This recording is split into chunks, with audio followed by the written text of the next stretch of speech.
Chose promise, chose due, on retrouve Daniel Riolo après avoir parlé des vérités que le football français ne voulait pas entendre. Eh bien, essayons de trouver des solutions.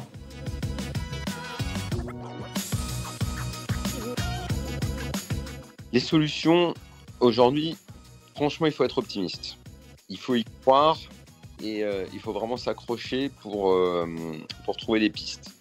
Alors, ce que j'évoque un petit peu dans le livre, tout en franchement doutant que ça puisse être possible, vraiment, c'est quand je me réfère à ce qui s'est passé en Espagne en 2008, où au plus fort de la crise économique qui a touché le monde, mais très violent, avec des clubs qui ont été au bord de la faillite quand même, les mecs se sont dit qu'on n'a plus d'argent, les clubs vont pas bien, on va plus acheter de joueurs. Rappelons quand même que quelques années auparavant, le Real Madrid avait fait la politique des Galactiques et tout ça. Bon, le Real n'avait pas été le club le plus touché en 2008, mais beaucoup de clubs en Espagne avaient été frappés par tout ça.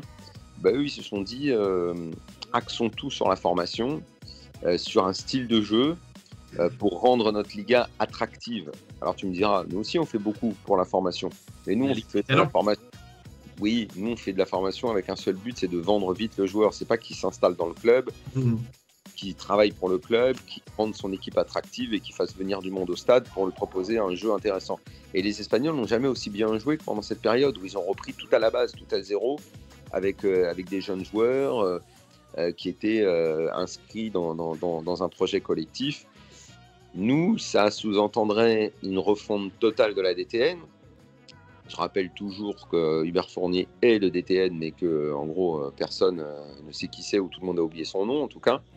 Qu'il faudrait qu'ils reprennent les programmes de formation d'entraîneurs, surtout, pour, en gros, qu'il y ait, suite à des états généraux, ou en tout cas, simplement un homme fort, tu vois, qui se disent à la Fédé, bon, on va peut-être repenser la façon de voir le foot, on va pas simplement fabriquer, j'utilise ce mot, des joueurs pour qu'ils soient vendus à 18 ans et qu'ils soient donc interchangeables, enfin, tu sais, comme les produits standards qu'on fabrique dans les usines et qu'on peut vendre très facilement, quoi.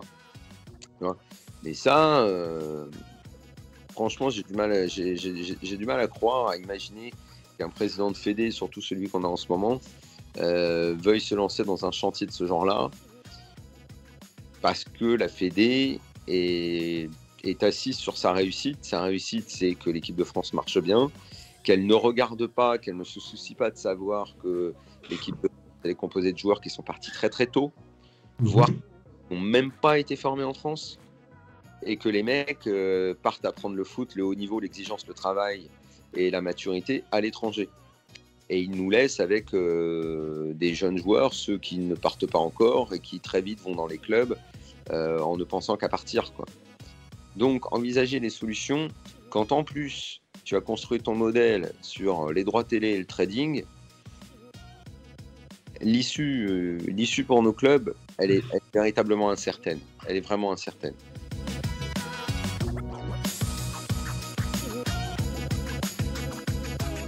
Si le gamin, il est formé et qu'il se barre à 18 ans, il apporte quoi en fait au club? Surtout qu'en plus, maintenant, la tendance est que le gamin qui est formé, il ne signe même plus son premier contrat pro dans le club. C'est peut-être ça qu'on peut commencer à changer. On peut peut-être commencer à changer le principe réglementaire Si, d'un point de vue légal, on venait à se pencher là-dessus et qu'on forçait par une obligation, une loi, ou je ne sais quoi, le joueur français à signer son premier contrat pro obligatoirement dans le club qu'il a formé, peut-être, mais il me semble que le syndicat des joueurs, dans l'expression de ce qui pour moi est une incohérence ou un paradoxe de fou, est contre, parce que c'est la liberté du joueur. Donc moi je veux bien, ok, la liberté du joueur, c'est marrant parce que l'UNFP, le syndicat des joueurs, ils sont libéraux quand ça les arrange, ils sont communistes quand ça les arrange. Ils sont communistes en privé et ils sont ultra-libérales pour cette question-là. Moi je dis qu'à mon avis, ils vont pas tarder. Il y a plus moyen de payer les salaires. Ouais, mais ils vont peut-être changer d'avis quand ils verront que de plus en plus de jeunes ne veulent pas signer le premier contrat pro dans le club. Alors ce que font beaucoup de clubs, c'est qu'ils en font signer une quantité énorme et ils les font signer à 17 ans. Et des mecs dont on ne sait même pas s'ils ont le niveau pour être professionnels, tellement on les fait signer tôt de peur de les voir partir.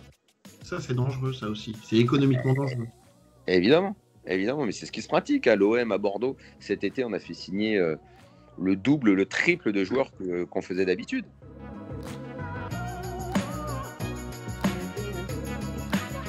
Axe de travail de la Culture Club, là aussi, je suis pas très optimiste parce que à partir du moment où tu t'es mis dans la main beaucoup de clubs, de fonds d'investissement qui gèrent de très loin et qui nomment des présidents, et soit étrangers au monde du foot, soit carrément étrangers à la culture du club qu'ils dirigent,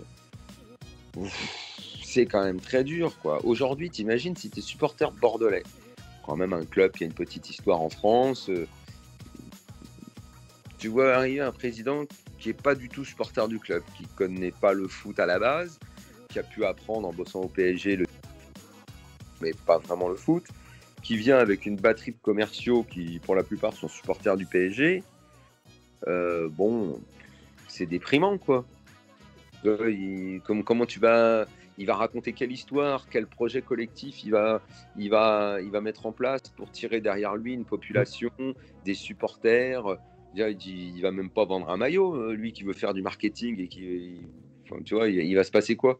Si en plus les joueurs tu les vends de plus en plus vite, t'as même pas le temps de les vendre tes maillots, tu n'as même pas floqué un nom puisqu'il est déjà plus là quand tu as fini le flocage.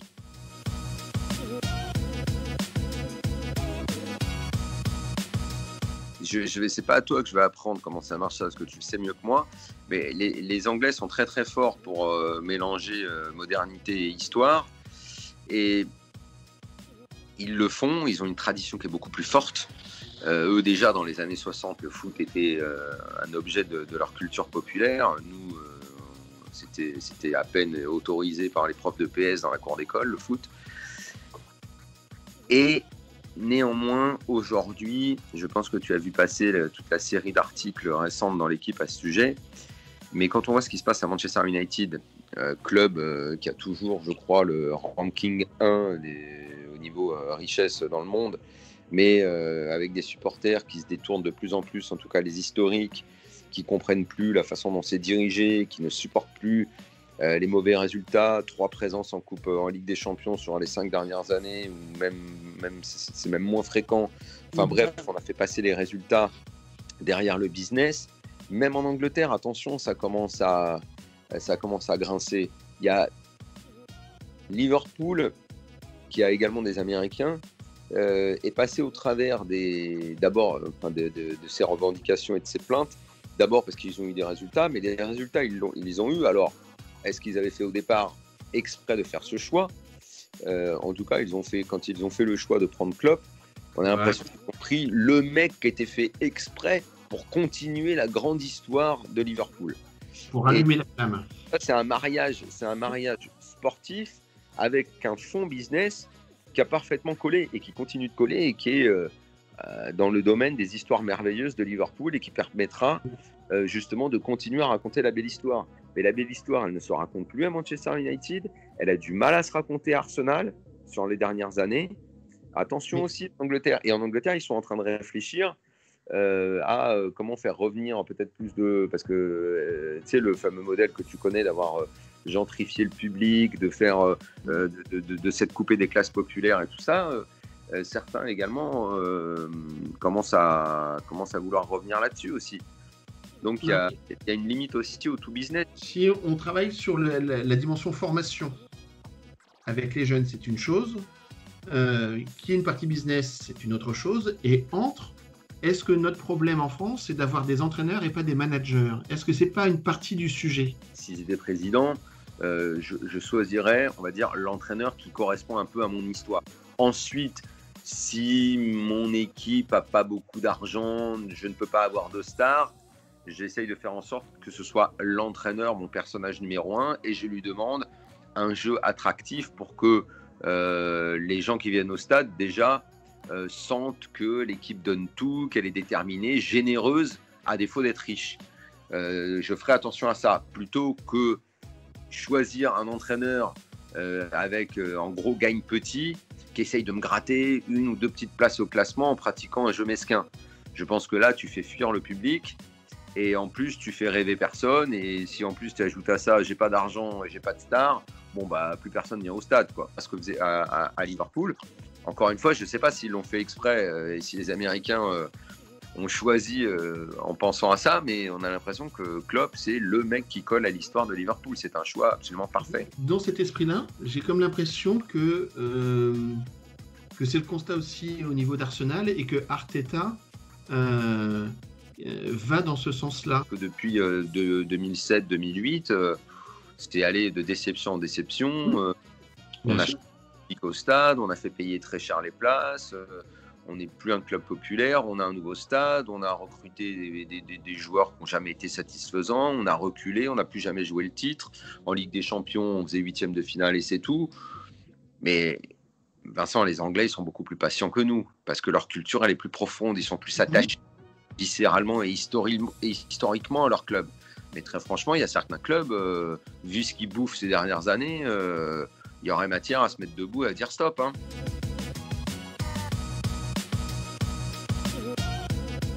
J'ai jamais beaucoup cru, ou alors il faut que ce soit un type aussi riche que le Qatar qui vienne.